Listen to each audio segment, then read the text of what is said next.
Fully automatic washing machine आप कैसे repair कर सकते हैं, वो क्या काम करती है, किस तरीके से उसमें मतलब जो भी स्पेयर पार्ट यूज होते हैं उनका क्या काम होता है, क्या यूज होता है, अगर वो खराब हो जाते हैं तो आप उसको कैसे आइडेंटिफाई कर सकते हैं। तो इस वीडियो में क्या है, कंप्लीट आपको इसमें डिटेल दे दी है। आपको क्या करना है, इस वीडियो कंप्लीट पॉज कर लेना है।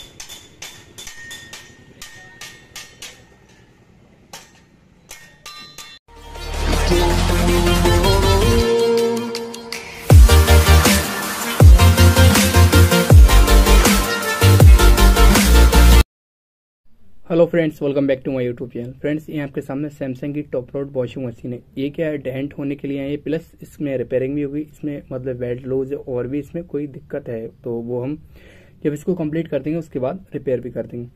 आप इसको कैसे रिपेयर कर सकते हैं और हर एक चीज़ के बारे में डिटेल से आपको एक्सप्लेन कर दूंगा कि आपके सामने अगर कोई फॉल्ट आ रहा है तब आप उसको कैसे सॉल्व कर सकते हैं, और जो टॉप लोड जितनी फुली ऑटोमेटिक वॉशिंग मशीन है उनको आप कैसे रिपेयर कर सकते हैं, कैसे रिपेयर करना सीख सकते हैं। तो आपको क्या ना, इस वीडियो को कंप्लीट वॉच कर लेना है जिससे कि मैं आपको जो इन्फॉर्मेशन दूँ वो अच्छे से समझ आ जाए। टाइम वेस्ट ना कर तो वीडियो करते हैं स्टार्ट।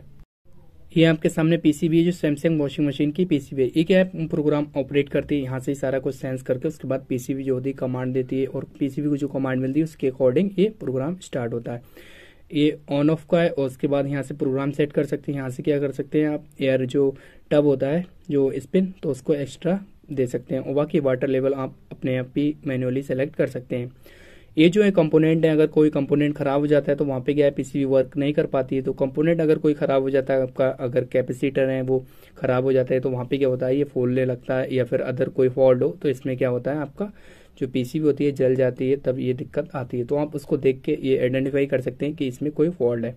उसके बाद बात आती है लेगों की।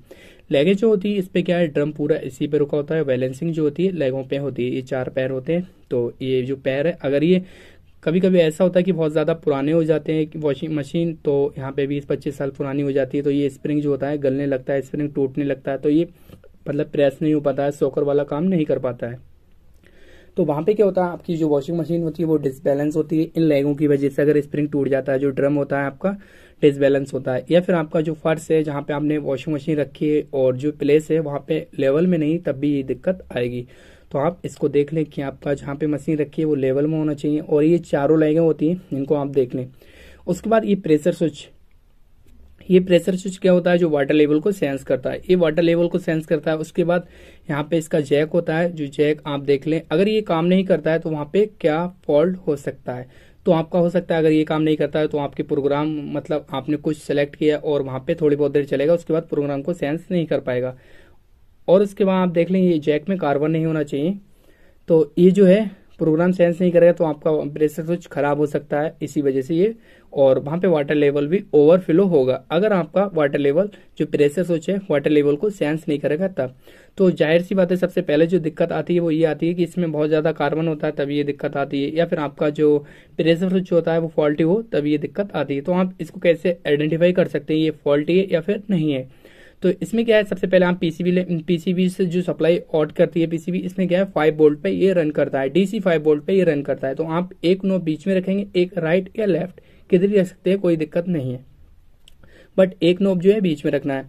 तो यहाँ से क्या है, आपके वोल्टेज 2.5 डीसी वोल्ट शो होना चाहिए, और दूसरी साइड भी सेम ऐसे ही वोल्टेज शो होना चाहिए।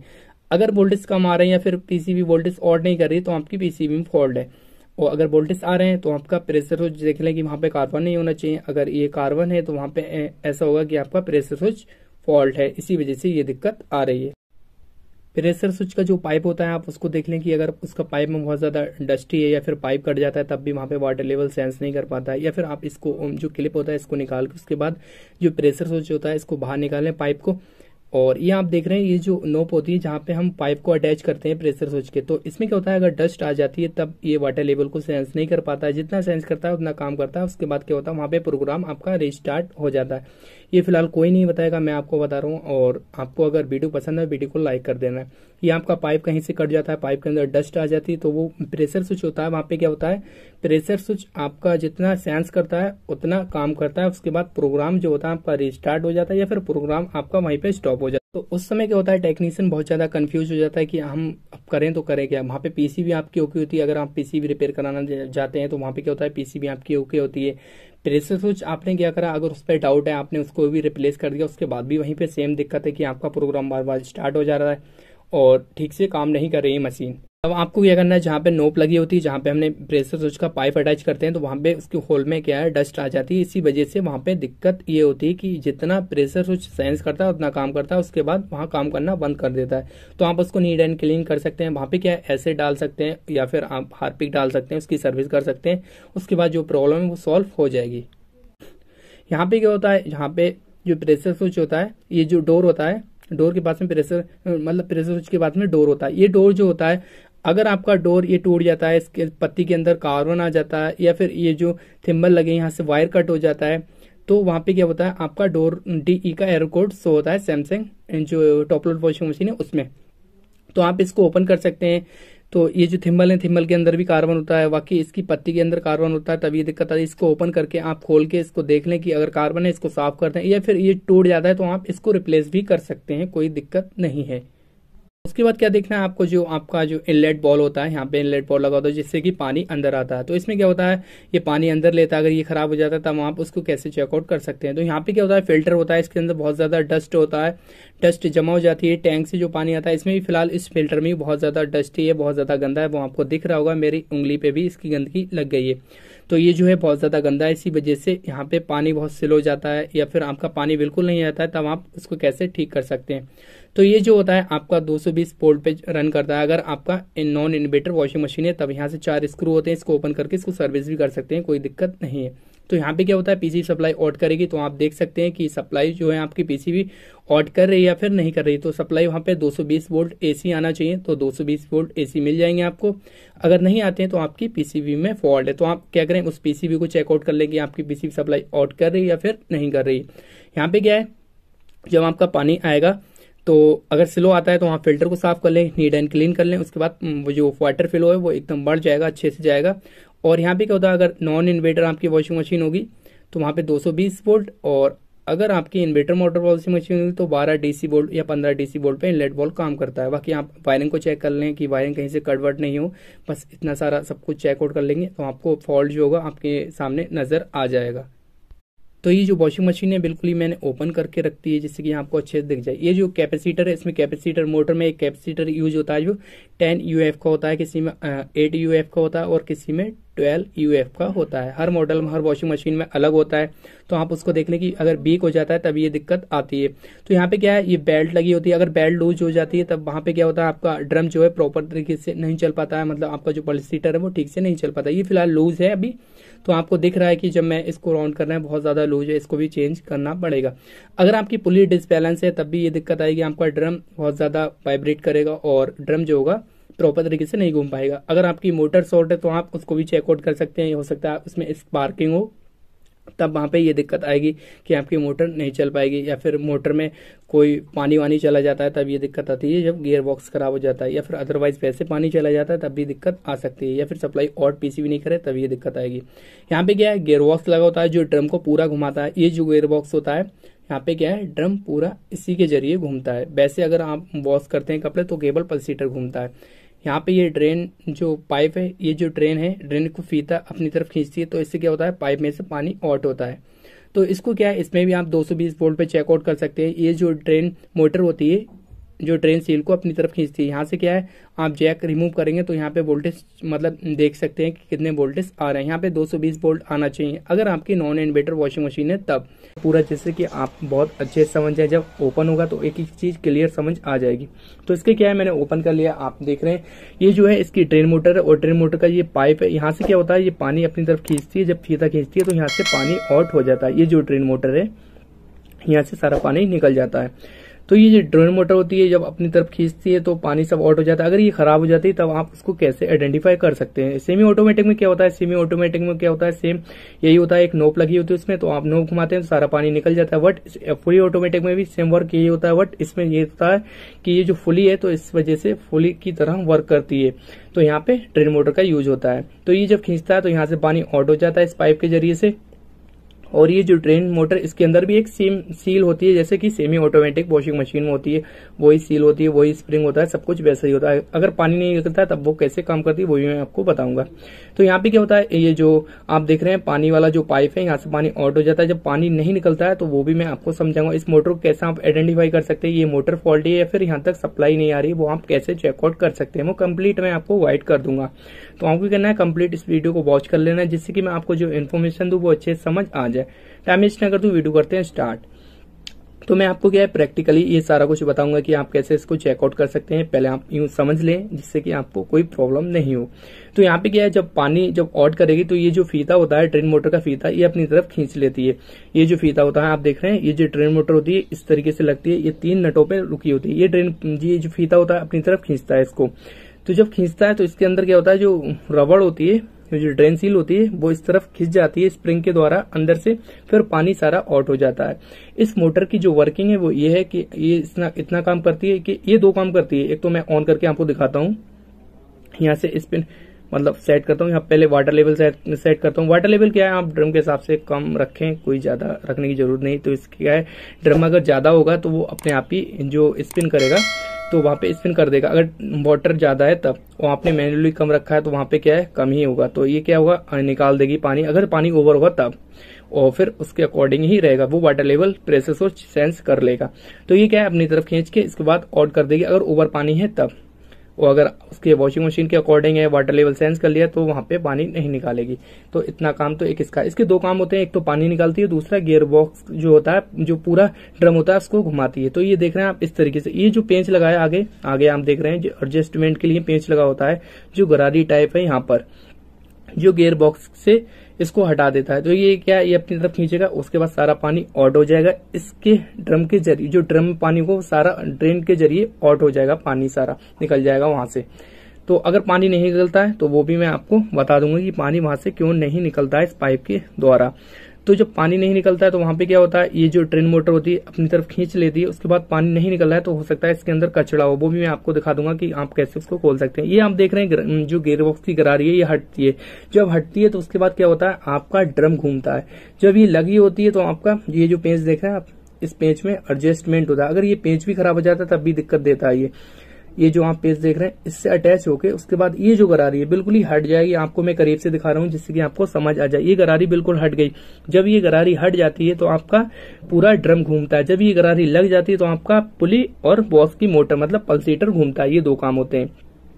तो ये आप देख रहे हैं, ये यहाँ पे गरारी, ये जो गरारी है इस तरफ मतलब यहाँ पे लग जाती है, ये गरारी यहाँ पर लग जाती है। जब यहाँ पर लग जाती है तो उसके बाद क्या होता है, आपका जो ये लग गई तो इसमें क्या है, पुली घूमेगी और आपका बॉक्स चलेगा। बस ये 2 काम होंगे। 2 काम होना है, यहाँ पर पुली चलेगी, गियर बॉक्स, आपकी स्पिन नहीं चलेगी। जब आपकी स्पिन चलेगी तो स्पिन क्या काम करती है, एक तो पानी निकालती है, दूसरा आपका जो गरारी होती है इसको हटा देती है। जब गरारी हट जाती है तो आपका क्या होगा, ये एक साइड ही मतलब देख रहे हैं आप, इधर नहीं घूम रहे, केवल आपका ड्रम घूमेगा, इस साइड घूमेगी। तो आपका अगर इधर घुमाएंगे तो इधर नहीं घूमेगी, क्योंकि वहां पे क्या होगा, आपकी गरारी जो है वो लग गई तो उसका पूरा वेट आ जाता है ड्रम का। तो जब ये हट जाएगी तो स्पिन चलेगी। तो इसके आप देख रहे हैं अभी दोनों चल रही हैं। ये आप हटा देंगे तो आपका केवल ड्रम घूमेगा। जब आप इसको लगा देंगे तो ये दोनों साइड घूमेगी आराम से। और ये इसमें पिले होती है बहुत ज्यादा तो आपका गियर बॉक्स खराब हो जाता है, तब मतलब किचकिच की आवाज आती है, बहुत दिक्कत हो जाती है वहां पे जब आपका पिले होगा तब। तो ये ड्रेन मोटर का जो वर्क है वो आपका ये इसको हटाएगी। एक तो ये जो आपका ब्रेक है इसको आप ब्रेक कह सकते हैं, इसको ब्रेक को हटाएगी। उसके बाद आपका जो ड्रम है घूमने लगेगा और स्पिन होने लगेगा। दूसरा ये पानी को आउट करेगी, पानी जब निकाल देगी सारा तो उसके बाद आपका ड्रम घूमना स्टार्ट हो जाएगा। तो ये मैं आपको ऑन करके दिखाता हूँ। यहाँ पे पावर ऑन करता हूँ, उसके बाद स्पिन मोड पे डालता हूँ। स्पिन मोड पे डाल के उसके बाद मैं आपको प्रैक्टिकली आपको दिखाऊंगा कि ये कैसे वर्किंग करती है। मैं स्टार्ट करके उसके बाद आपको दिखाता हूँ। तो ये आप देख रहे हैं ये अपनी तरफ खींच रही है। ये ड्रेन मोटर इस समय ओके, कोई दिक्कत नहीं है। यहाँ ये देख रहे हैं आप अपनी तरफ खींचना स्टार्ट कर दिया। तो ये अपनी तरफ खींच गई। उसके बाद यहाँ सारा पानी निकल जाए। ये आप देख रहे हैं गरारी, ये जो ब्रेक है ये हटने लगेगा अपने आप ही। तो मैं आपको दिखा रहा हूँ, ये खुद ही हटने लगेगा। जब हटने लगेगा उसके बाद ये जो मोटर है स्टार्ट हो जाएगी। आप देख रहे हैं ये ऑन हो गई। तो आप देख रहे हैं इस समय ये स्पिन पे है, तो एक ही साइड घूम रही है, ये इसमें बहुत ज्यादा वाइब्रेशन कर रही थी, इसलिए मैंने बंद कर दिया है। तो बस आपको ये दिखाने का पर्पज था। ये आप देख रहे हैं ब्रेक हटेगा अपने आप ही, ये गरारी हट जाएगी, उसके बाद इसकी स्पिन चलना स्टार्ट हो जाएगी, मतलब पूरा ड्रम घूमना स्टार्ट हो जाएगा। जब स्पिन चलेगी तो आपका केवल ड्रम घूमेगा, जब वॉच चलेगी तो आपकी पुली और पल्सीटर घूमता है, उसमें ड्रम नहीं घूमता है। ये चीज आप ध्यान रखें। तो इसका जो वर्किंग कंडीशन है ये मैंने आपको दिखा दी है प्रैक्टिकली, तो आप भी इस तरीके से कर सकते हैं। ये जो पेंच होता है एडजस्टमेंट होता है, अगर आपका पेंच कभी खराब हो जाता है, पेंच जो होता है डिसबैलेंस हो जाता है, तब ये दिक्कत आती है। ये फुल पुली घूमती है, मतलब ये पुली है, गियरबॉक्स है, गियरबॉक्स खराब हो जाता है तो ये इस समय खराब है। ये जो मतलब गियरबॉक्स है खराब है, इसमें पानी भी आ चुका है, आप देख रहे हैं बहुत ज्यादा पिले है इसमें, उसमें जो जंग लग गई, इसी वजह से ये दिक्कत आई। ये आप देख रहे हैं पानी की जो जंग है वो इसी वजह से है। यहाँ पे बहुत ज्यादा पानी आना स्टार्ट हो गया, इसका गियरबॉक्स आवाज करने लगा, बहुत ज्यादा साउंड करने लगा और गियरबॉक्स की गरारी अंदर से कट गई, तो इसी वजह से ये खराब है। इस वजह से मैं आपको प्रैक्टिकली बस दिखा रहा हूँ। तो यहाँ से क्या है, जब पानी नहीं निकलता है तो आप इस सील को खोल के देख सकते हैं। इस सील में क्या होता है, बहुत ज्यादा कचड़ा जमा हो जाता है या फिर कॉइन वगैरह हो जाते हैं, तो वहां पे दिक्कत आती है, पानी ऑड नहीं होता है। आप इस तरीके से इसको आप देख लें ओपन करके, उसके बाद ये खोल सकते हैं इसको, कोई दिक्कत नहीं। बहुत ज्यादा कचरा होता है, इसको आप घुमाएं इस तरीके से, उसके बाद ये जो पेंच होता है इसको घुमाएंगे, उसके बाद यहाँ पे जितना भी कचरा होगा वो सारा निकाल दें, नीट एंड क्लीन कर दें, या फिर आपकी सील खराब है उसको चेंज कर दें। तो ये जो है अपनी तरफ खींचती है, उसके बाद भी पानी नहीं निकलता है, तो आप इसको क्लीन कर दें अच्छे से और लगा दें, या फिर सील खराब है तो आप सील चेंज कर दें। उसके बाद जैसे सेमी ऑटोमेटिक करते हैं सेम पुली में ऐसे ही करते हैं, बट थोड़ा सा डिफरेंट है। यहाँ पे पेंच लगा होता है, उसमें क्या होता है नॉर्मली आप ऊपर से कर सकते हैं। उसके बाद आप इसको कैसे चेकआउट कर सकते हैं, जो ड्रेन मोटर होती है कि ड्रेन मोटर हमारा जो फीता है उसको नहीं खींच रही, या फिर ड्रेन मोटर वर्किंग कंडीशन में है या फिर नहीं है, तो आप उसको कैसे चेकआउट कर सकते हैं, ये भी मैं आपको प्रैक्टिकली बता दूंगा कि आप इसको कैसे चेकआउट कर सकते हैं। तो यहाँ पे क्या है, मीटर लेना है, मीटर को लेके उसके बाद आपको क्या करना है, मीटर को सेट करना है आपको 220 वोल्ट या फिर 750 वोल्ट पे, एसी वोल्ट पे सेट कर देंगे। ठीक है, ये ड्रेन मोटर आपकी खराब है या फिर यहाँ तक वोल्टेज आ रहे हैं या नहीं आ रहे हैं, या फिर पीसीबी में फॉल्ट है, वो आप कैसे चेकआउट कर सकते हैं, वो मैं आपको कंप्लीट गाइड कर दूंगा। इससे क्या होगा, आपको ये पता लग जाएगा कि आपकी ड्रेन मोटर फॉल्टी है या फिर आपकी पीसीबी जो है वो सप्लाई आउट नहीं कर रही। तो यहाँ पे क्या है, मीटर लेना है, मीटर को 750 वोल्ट एसी पे रखना है। ठीक है, ध्यान रखना है 750 वोल्ट एसी। ये जो ड्रेन मोटर है, यहाँ पे क्या होता है, ड्रेन मोटर में किसी में 2 पोर्ट होते हैं, किसी में 3 पोर्ट होते हैं। जिसमें 3 पोर्ट होते हैं उसमें क्या होता है, इस जैक को मैं निकाल के उसके बाद अच्छे से आपको दिखाऊंगा। ये जो है मैंने जैक निकाल दिया, उसके बाद आपको एक बीच में नोब रखना है, एक राइट एंड या लेफ्ट, दोनों साइड आप चेक कर सकते हैं, बट एक बीच में जरूर रखना है आप लोग। और किसी में 2 होते हैं तो लाइन न्यूट्रल चलता है, कोई दिक्कत नहीं। तो यहाँ पे जो है आपकी वायर एक बीच में रखनी है, मैं एक बीच में लगाता हूँ, एक नोब एक इस साइड, और उसके बाद मैं ऑन करता हूँ। तो आप देख रहे हैं वोल्टेज जो आप एसी वोल्ट शो होंगे यहाँ पर, पहले मैं लगा दूं 242-41 वोल्टेज शो हो रहे हैं। ठीक है, अब इसके बाद इसको चेंज करके चेक करता हूँ 240 वोल्ट। तो यहाँ पे क्या क्लियर हो गया कि आपके पीसीबी सप्लाई आउट कर रही है। तो पीसीबी जब सप्लाई आउट करती है तो इससे क्या आप क्लियर कर लेंगे कि हाँ हमारी पीसीबी ठीक है, ओके, कोई दिक्कत नहीं। अब जो दिक्कत है वो आपकी ड्रेन मोटर में, तो यहाँ पे वोल्टेज आप इस तरीके से चेकआउट कर सकते हैं।